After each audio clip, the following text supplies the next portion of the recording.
Le réveillon de Noël était censé être chaleureux, bruyant, rempli de rire et de l'odeur de la dinde rôtie. Au lieu de cela, je me souviens du silence, de ce genre de silence qui brûle. Mon grand-père, un homme valant des milliards, un homme que je n'avais jamais vu qu'en contrôle, se tenait au bout de la table, avec une ecchymose sombre qui fleurissait sous son œil.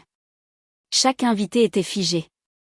Ma mère affichait un sourire narquois, faisant tournoyer son vin. Il a eu ce qu'il méritait, a-t-elle dit. Papa lui a donné une leçon. Mon père souriait, fier de la violence que tout le monde prétendait ne pas voir. J'ai senti mon estomac se tordre. Quelque chose n'allait pas, terriblement mal. Puis grand-père a tendu la main dans son manteau et en a sorti une enveloppe noire. Il ne m'a pas regardé. Il a regardé ma mère. Quand il la lui a tendue, son sourire a disparu. La couleur a fui son visage. Et pour la première fois de ma vie, j'ai vu la peur dans ses yeux. Je pouvais sentir tous les regards passer de ma mère à mon père et à l'enveloppe noire posée dans ses mains manucurées. La tension dans la pièce était si forte qu'elle aurait pu trancher l'argenterie. Grand-père ne s'est pas assis. Il est resté là, canne à la main, les yeux fixés sur mes parents comme un homme regardant sa propre maison brûler. Ma mère a ri maladroitement, essayant de reprendre le contrôle. Marc, s'il te plaît. Ce n'est pas drôle. Tout le monde nous regarde. Je sais, a dit grand-père doucement. C'est le but. J'ai surpris le regard de mon père, froid, agacé. Il détestait quand grand-père parlait par énigme. De quoi s'agit-il, a-t-il demandé. Tu mets tout le monde mal à l'aise. Grand-père l'a ignoré. Noël, c'est la gratitude, n'est-ce pas? Son ton était calme, presque doux. Mais il est difficile d'être reconnaissant quand les gens que l'on aime sont ceux qui nous blessent le plus. J'ai regardé mon père. Et ça, pourquoi?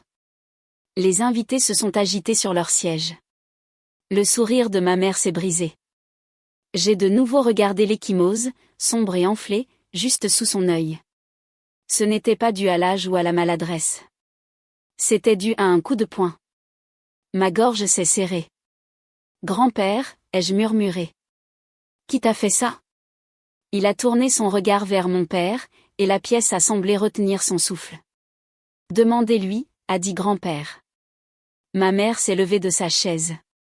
Ça suffit. Mais la voix de grand-père l'a traversée comme le tonnerre. Non, Rachel, ça suffit enfin. La mâchoire de mon père s'est crispée, mais il n'a pas nié. Pas une seule fois. Je ne comprenais pas encore tout, mais je savais au fond de moi que ce qui se trouvait dans cette enveloppe noire n'allait pas seulement changer la soirée. Ça allait détruire la famille. Je pensais savoir. 3 jours avant Noël, la maison sentait déjà la tension. Maman faisait les 100 pas dans le couloir, son téléphone collé à l'oreille, murmurant des mots comme « action »,« fonds fiduciaire » et « transfert ». Je ne l'avais jamais vue comme ça auparavant. Désespérée, presque tremblante. Quand elle m'a remarqué, elle a forcé un sourire. « Emma, ma chérie, tu n'as pas de travail à faire ?» J'ai froncé les sourcils. « Maman, tu te disputes encore avec grand-père ?» Elle a soupiré, faisant semblant d'être épuisée. « Ton grand-père est têtu. Il pense que le monde lui doit de la loyauté parce qu'il est riche. Mais nous sommes de la famille. Cet argent devrait rester dans la famille. » Son ton m'a mise mal à l'aise. « Il nous a déjà aidés, ai-je dit doucement. Il a payé la maison du lac, maman. » Ce n'était rien, a-t-elle claqué. Après tout ce que nous avons sacrifié pour lui. Mais la vérité était que grand-père ne nous avait rien demandé de sacrifier. Mes parents avaient choisi de vivre sous sa richesse, sa maison, ses voitures, son style de vie. Cette nuit-là, je les ai entendus se disputer dans leur chambre. La voix de mon père était basse mais venimeuse. Il réécrit le testament, Rachel. J'ai vu le journal d'appel de l'avocat. Il nous rait. Alors nous ferons en sorte qu'il n'en ait pas l'occasion, a murmuré maman. Ces mots m'ont glacé dans le couloir sombre. Je suis restée là, le cœur battant, réalisant que ce n'était plus une question de famille. C'était une question de contrôle. Le lendemain matin, grand-père est apparu au petit déjeuner avec sa présence calme habituelle. Même costume, même montre en argent, même demi-sourire. Mais il y avait quelque chose de nouveau dans ses yeux, quelque chose de plus vif. Il a regardé mes parents et a simplement dit, « J'espère que vous vous souvenez tous les deux que la cupidité a toujours un prix. » Ils ont ri. Mais à la fin de cette semaine, ce prix était dû, et il a laissé une ecchymose sous son œil que le monde entier verrait. De retour à table, le temps semblait plus lent, plus lourd. Le bruit des fourchettes raclant les assiettes résonnait comme le tonnerre dans ma poitrine. Grand-père se tenait immobile au bout de la table, son ecchymose sombre sous la lumière du lustre. « Avant de manger, a-t-il dit doucement. Il y a quelque chose que je dois te donner, Rachel. » Ma mère a semblé confuse, feignant la politesse. « Papa, cela peut-il attendre ? Nous avons des invités. » « Non, a-t-il interrompu. C'est grand temps. » Il a tendu la main dans sa poche de manteau et a sorti la même enveloppe noire. Épaisse, brillante, scellée à la cire rouge. Elle ressemblait plus à une arme qu'à un document. Il l'a placée devant son assiette comme un juge pourrait placer un verdict. « Qu'est-ce que c'est ? » a-t-elle demandé, riant nerveusement. « Un rappel, a-t-il dit. Pour toi et pour lui. » Son regard a furtivement glissé vers mon père. Mon père s'est penché en arrière, les bras croisés. « Tu es dramatique, Henri. » Les yeux de grand-père n'ont pas bougé. « J'ai gagné le droit d'être dramatique après ce que tu as fait. » Les mots ont gelé l'air. J'ai regardé autour de moi. Les invités regardaient partout sauf nous. Même les bougies semblaient brûler plus silencieusement. Les doigts de ma mère ont tremblé alors qu'elle brisait le seau et sortait une lettre pliée. Une clé USB a glissé sur la table. Elle a déplié le papier, son sourire s'est estompé à chaque ligne qu'elle lisait. « Quoi ? Qu'est-ce que c'est » a-t-elle murmuré. Grand-père n'a pas répondu. Sa voix a monté, aiguë maintenant. « Tu nous accuses ? Tu penses que nous sommes des voleurs ? » Je ne pense pas, a dit grand-père. Je sais. Il a tapoté la clé USB. C'est ton écriture, Rachel. Et la voix de ton mari enregistrée mardi dernier devant mon bureau. Le sourire de mon père a disparu. La couleur a fui son visage. Grand-père a continué. Calme mais mortel. Vous avez essayé de prendre ce qui ne vous appartenait pas. Alors maintenant, je reprends quelque chose. Pendant une seconde, personne n'a parlé. Le seul son était la respiration saccadée de ma mère. Qu'y a-t-il sur cette clé ? Ai-je demandé doucement. Grand-père s'est tourné vers moi. Des preuves, Emma. Le genre de preuves qui mettent fin à un mensonge pour toujours. Je n'ai pas compris à ce moment-là ce qu'il voulait dire, mais je l'ai vu dans ses yeux. Il n'était pas là pour les exposer. Il était là pour les achever. Et cette enveloppe noire n'était que le début. Après le dîner, la maison bourdonnait de murmures et de faux sourires. Les invités faisaient semblant de discuter, mais tout le monde attendait l'explosion. Elle est arrivée plus tôt que prévu. Maman a claqué la porte de la cuisine derrière elle. La lettre froissée dans sa main. « Tu penses vraiment pouvoir m'humilier devant tout le monde ?» a-t-elle sifflé.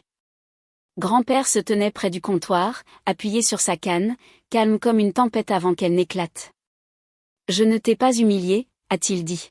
« Tu l'as fait toi-même. »« Tu m'as toujours détesté, » a-t-elle claqué.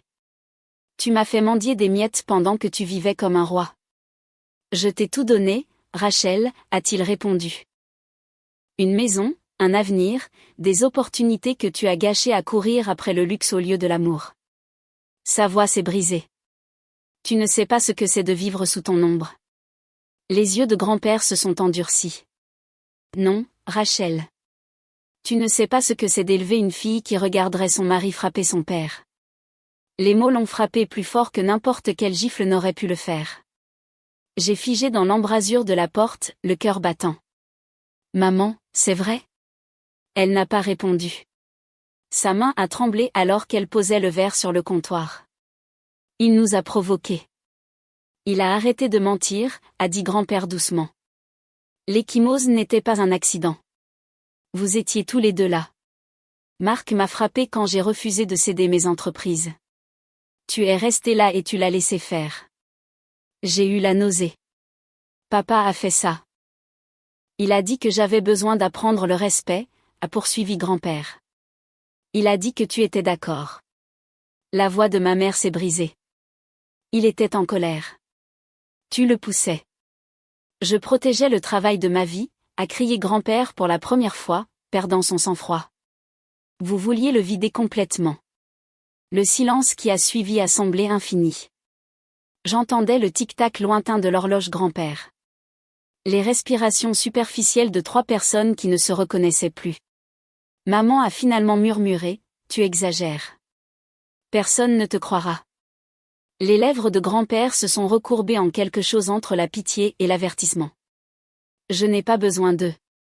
J'ai déjà des preuves. L'enveloppe noire n'était pas juste pour le spectacle. C'est mon assurance. Puis il s'est tourné vers moi, sa voix douce à nouveau. Emma, je ne voulais pas que tu vois ce côté d'eux. Mais parfois, la seule façon d'ouvrir les yeux de quelqu'un est de laisser la vérité brûler. J'ai regardé ma mère, son visage pâle. Ses mains tremblaient et j'ai réalisé que l'ecchymose sous son œil n'était pas seulement due à la violence. C'était dû à la trahison. Le genre qui cicatrise plus profondément que n'importe quelle blessure. Grand-père s'est redressé, le plus léger tremblement dans sa main alors qu'il prenait sa canne. J'ai vécu assez longtemps pour connaître une vérité, a-t-il dit doucement. L'argent ne détruit pas les gens, il les révèle. Il a hoché la tête vers moi.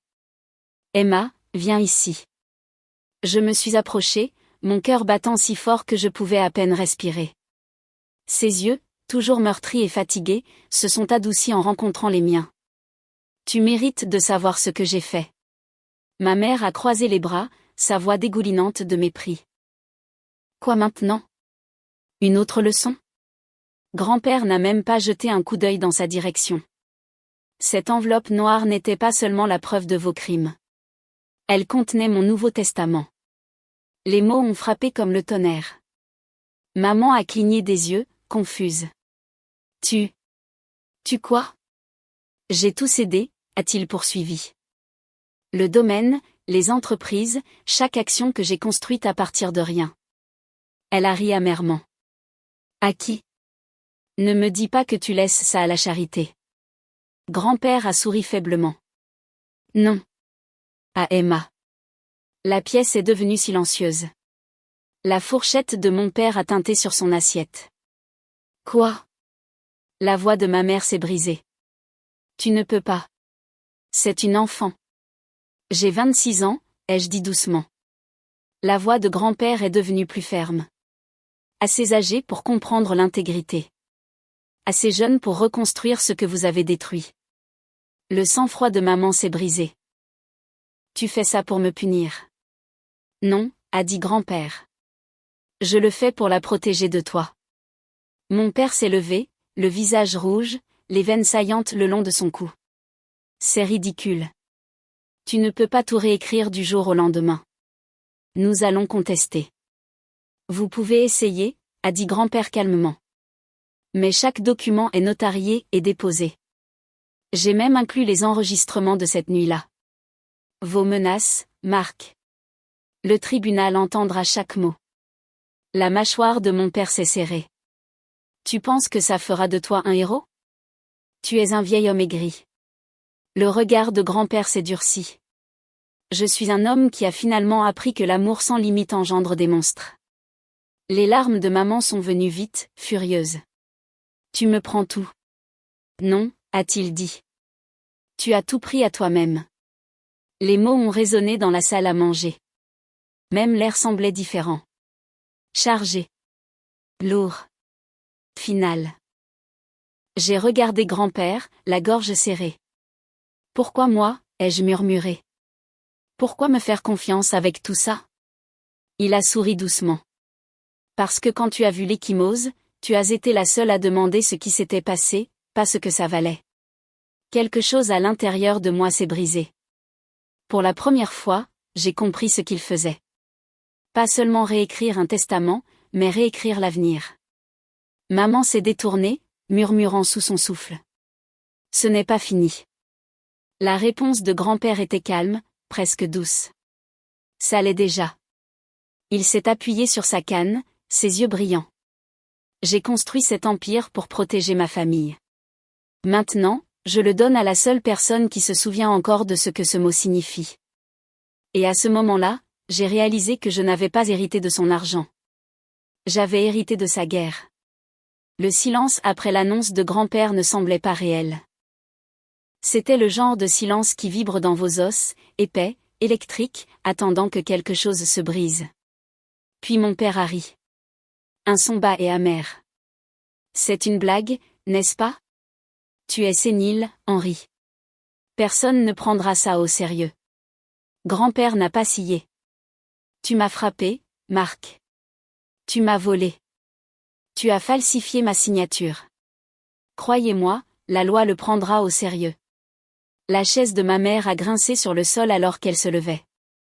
Tu ne peux pas nous parler comme ça. Nous sommes ta famille.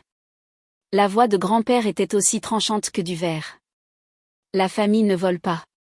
La famille ne reste pas les bras croisés pendant que son conjoint donne des coups de poing. Arrêtez, ai-je crié, ma propre voix tremblante. Vous tous, arrêtez. Mais ils ne l'ont pas fait. Les larmes de maman sont venues vite, son ton oscillant entre le chagrin et la rage. Emma, il te manipule. Il a toujours fait ça, nous montant les uns contre les autres pour pouvoir garder le contrôle. Ce n'est pas vrai, ai-je dit. Ouvre les yeux, a-t-elle claqué. Tout ce que tu as, tout ce que tu es vient de lui et il le reprendra dès que tu le décevras.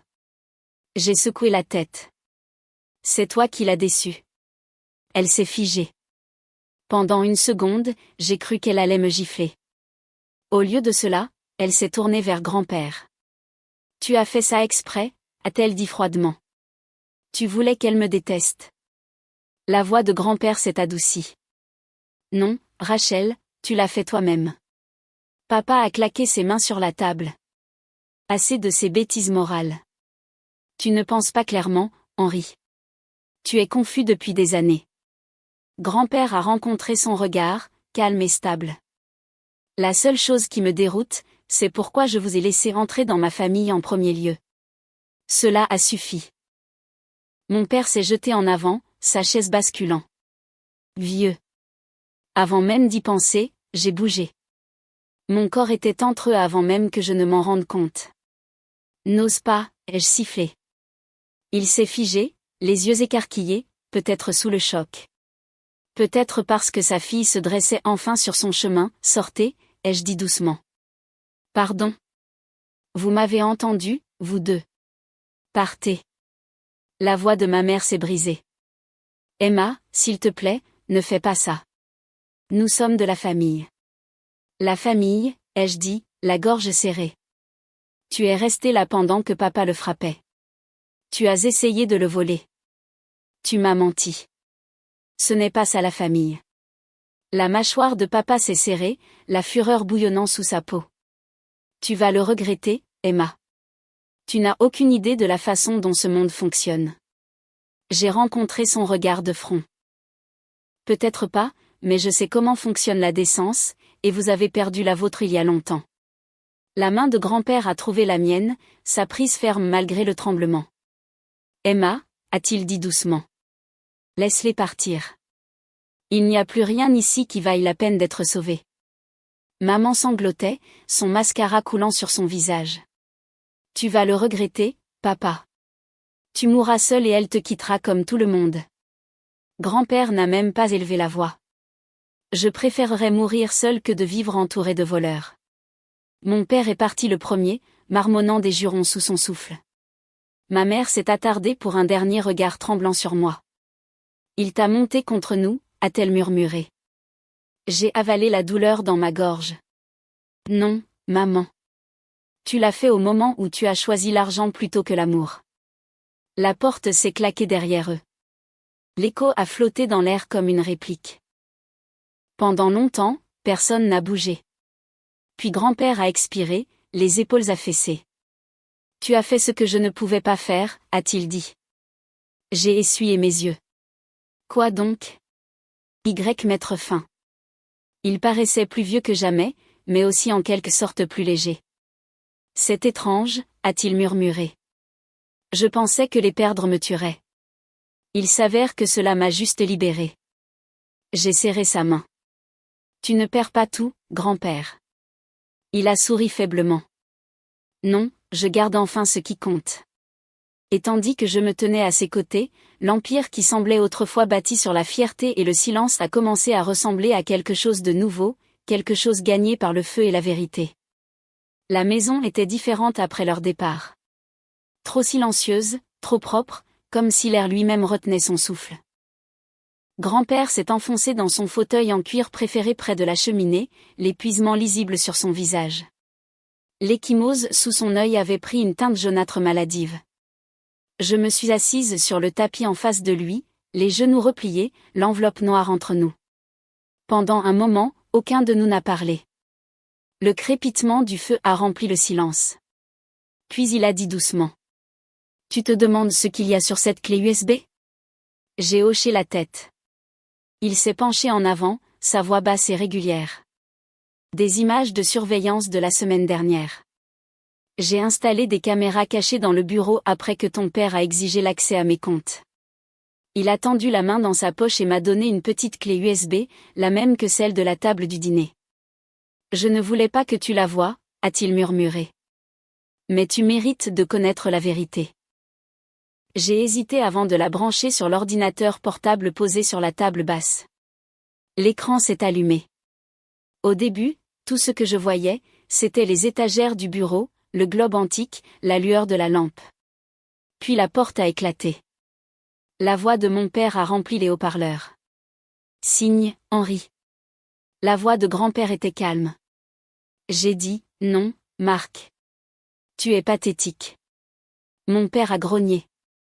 Tu préférerais donner ton empire à un étranger plutôt qu'à ta propre fille. Elle n'est pas prête, a dit grand-père doucement. Et tu détruiras tout ce que j'ai construit. C'est alors que c'est arrivé. La main de mon père a frappé. Une gifle, un coup de poing. La caméra a tremblé alors que grand-père trébuchait contre le bureau. Puis la voix de maman est apparue dans le cadre, froide et tranchante. Fais-le, papa. On en a marre d'attendre. J'ai arrêté la vidéo, tremblante. Mon estomac s'est tordu. Ils ont réellement. Oui, a dit grand-père simplement. Et l'ecchymose que tu as vue au dîner était le prix que j'ai payé pour dire non. Ma gorge s'est serrée. Pourquoi n'êtes-vous pas allé à la police? Il a souri tristement. Parce que parfois, la justice n'est pas une question de punition. C'est une question d'exposition. Laissez-les se ruiner. Il s'est penché en arrière, les yeux brillants à la lumière du feu. J'avais besoin qu'ils montrent leur vrai visage devant toi, et ils l'ont fait. Je l'ai regardé, partagé entre la colère et le chagrin. Vous avez tout enregistré, changé votre testament, les avez invités ce soir. Vous avez planifié ça. Il a hoché la tête. J'ai passé ma vie à réparer les erreurs des autres. Ce soir, j'ai corrigé la mienne. Pendant un instant, le seul son était le feu qui crépitait dans la cheminée. Puis j'ai murmuré, que se passe-t-il maintenant? Grand-père a esquissé un petit sourire fatigué. Maintenant, nous reconstruisons. Tu reprendras les entreprises lentement. Je t'enseignerai ce que je sais et tu m'enseigneras comment faire confiance à nouveau. J'ai tendu la main vers la sienne, la serrant doucement. Vous n'avez pas à faire ça seul. Il m'a regardé, vraiment regardé pour la première fois depuis des années. Toi non plus. Dehors, le vent hurlait à travers les arbres, emportant le dernier écho des voix hurlantes de mes parents dans la nuit. Et pour la première fois, la maison semblait nous appartenir, non pas comme un empire, mais comme un début. Un an plus tard, la même salle à manger qui résonnait autrefois de cris et de honte était à nouveau chaleureuse, remplie de rires, de lumière et de l'odeur de la dinde rôtie. Cette fois, il n'y avait pas de voix élevées, pas d'enveloppe noire, pas d'ecchymose. Grand-père était assis au bout de la table, sa canne posée à côté de lui, un doux sourire illuminant son visage. Il paraissait plus vieux. Oui, mais plus léger, plus libre, comme si les fantômes de l'année dernière l'avaient enfin quitté. Je me tenais à ses côtés, aidant à verser du vin dans des verres en cristal pour nos invités, ses anciens partenaires commerciaux, notre personnel loyal, même Madame Lenoir, la gouvernante qui me connaissait depuis l'âge de 5 ans. Pour la première fois depuis toujours, cela ressemblait à une famille. À mi-chemin du dîner, un coursier est arrivé à la porte avec une petite enveloppe. L'écriture dessus m'a figé, c'était celle de ma mère. J'ai hésité avant de l'ouvrir. À l'intérieur se trouvait une courte lettre. Emma, je n'attends pas de pardon. Ton grand-père avait raison à notre sujet. Nous avons laissé la cupidité nous aveugler. J'espère qu'un jour tu verras que je ne suis pas née cruelle. Je suis devenue ainsi en essayant de le suivre. Je suis désolée pour ce que j'ai permis de se produire cette nuit-là. Prends soin de lui, maman. Mes mains ont légèrement tremblé en pliant la lettre. Grand-père m'a regardé tranquillement. Vas-tu lui répondre ?